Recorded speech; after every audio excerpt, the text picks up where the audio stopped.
Hi everyone and welcome back to my channel. Unfortunately this isn't the book to movie adaptation discussion that I wanted to film today due to recent events with the United Kingdom deciding in the referendum to vote leave the EU. I'm not really in the best of spirits today. I'm quite upset. So sorry if I don't seem my usual self. It's really affected me and a lot of my family and things because it's going to mean very difficult times are ahead, but still we've got to keep in our best spirits. So instead I've decided to film the Bookish Beginnings tag, a nice easy tag just to lift my spirits a little bit. This tag was originally created by Lauren from Reads and Daydreams and I'll leave the link to the original video down below.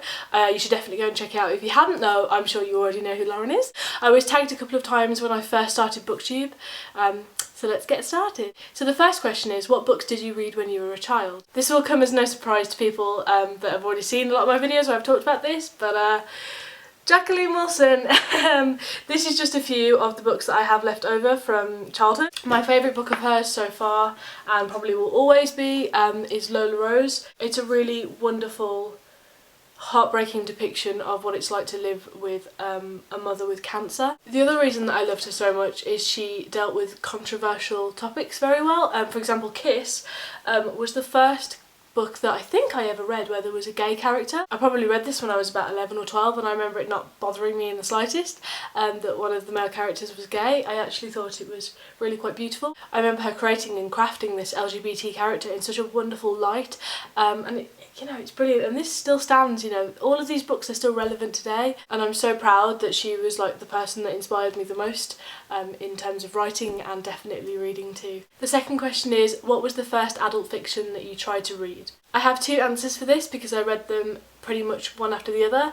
The first was We Need to Talk About Kevin by Lionel Shriver. This book is a series of letters from Eva to her husband Franklin, and it is heartbreaking and it's so uncomfortable, and oh my gosh, it's such a good book. If you haven't read this book, you need to read it straight away. Having seen the film before I read the book, I did know the sort of twist, if you will, at the end, although I think it's on the back, although there are elements that are sort of twisted and incorporated into the plot, which you find out at the end, but that didn't dampen my experience of this in the slightest. If anything, it only heightened it because I could see that raw emotion that the character of Eva was feeling. I will read anything by Lionel Shriver. I think she's one of the best writers writing today, and I know that her new book has just come out and I'm dying to read it. So this completely shaped my adult fiction journey and I couldn't be more happy about that. Possibly in my top 3 favourite books of all time, it's Trumpet by Jackie Kay. This is the first ever book that I read about a transgendered character. It's about a trumpet player called Joss Moody who dies suddenly, and his wife Millie is obviously dealing with the grief, and their son, and then it comes out that Joss was actually a woman. Millie was completely aware of this and she was fine with it in most aspects, and they had a beautiful relationship together, and then the media get a hold of that and you can imagine sort of how it plays out. This couldn't be more relevant, and especially when I was talking about how LGBT is represented in books at the moment, and I was looking for a prime example of how it should be done. This is the book. I love everything about this book.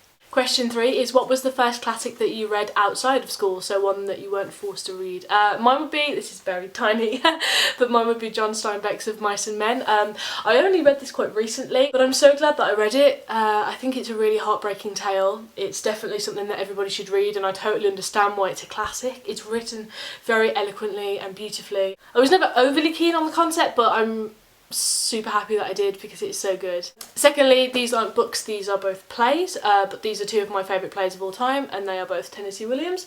They're The Glass Menagerie and A Streetcar Named Desire. I probably read these when I was 15, 16, around the same time that I started jumping into adult fiction a little bit more. These are obviously modern classics, the Penguin modern classics, but these are classic plays. I mean, these are wonderful. I do also read a lot of Shakespeare. Being an actor, I've been in many Shakespeare plays and I've had to read them as well. I've never been in either of these, but hopefully one day. You never know, I'd love to play the character of Laura in The Glass Menagerie. I think I'm going to make a separate video on my favourite plays. I don't see that very often on BookTube, and obviously from an actor standpoint I know quite a bit about plays, and then they read just like a novel would, except you have stage directions, so you know immediately how the characters are thinking, feeling and reacting. And if you haven't read them, I definitely recommend you do, or if they're around in a local theatre, definitely go and see them. Question 4 is a book that made you realise that you really liked a certain writing style or genre. I can remember reading The Rental Heart and just Googling and YouTubing and researching every book that I could find like this, especially short story collections like this, and buying them all.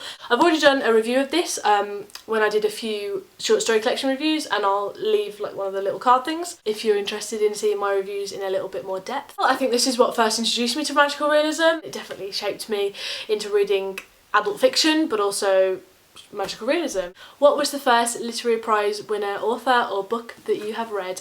For this, I think I'm going to go for The Narrow Road to the Deep North by Richard Flanagan. I picked this up solely because it won the Man Booker Prize in 2014 and I was really interested in reading it. I read half of this about a year ago and put it down, and I don't know why, because this is such a good book. It's about a Japanese prisoner of war camp and a surgeon called Dorigo, is that his name? Yeah, Dorigo Evans. It's a very character-driven book and I really enjoy that. I really like character studies, so I think I'm going to start from the beginning, but this is a fantastic book and I loved every second of when I was reading it, so I can't wait to read this, and it'll be in a wrap-up soon. What was the first translated fiction that you read? I probably read some translated fiction without potentially knowing it, but one of the more recent ones that I remember reading and knowing it was translated before I picked it up, and that made me intrigued, was a man called Ove, by Frederick Backman. And this is such, again, a really fantastic character study on this old man. I love books set around elderly people. I think it really captured the essence of what would have been in the original text. If you haven't read this, I definitely recommend you pick it up. It's very heartwarming but also quite heartbreaking at the same time. I have a soft spot, like I said, for sort of elderly narrators. Such a good book. I can't recommend this more, to be honest. And finally, the seventh question is, why did you start BookTube and what was it like to film and upload your first video? I started BookTube, I think I've mentioned this a few times, because I watched BookTube every single day, but I sort of realised that as much as I was enjoying watching them, I would actually really like to voice my own opinions, and I feel like I can get a lot more out of voicing my own opinions through the medium of video and then uploading my own videos. I was a little bit intimidated, but I'm glad that I did, because I can't believe how much my subscriber growth has gained. I'm really grateful, and you know, thank you all so much for taking the time out of your days to watch me.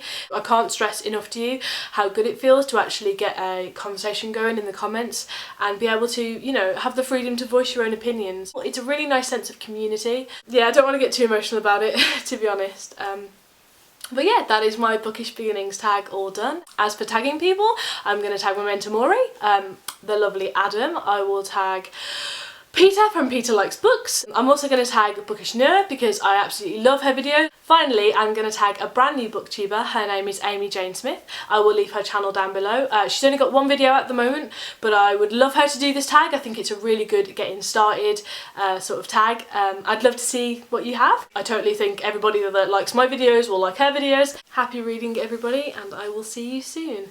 Bye!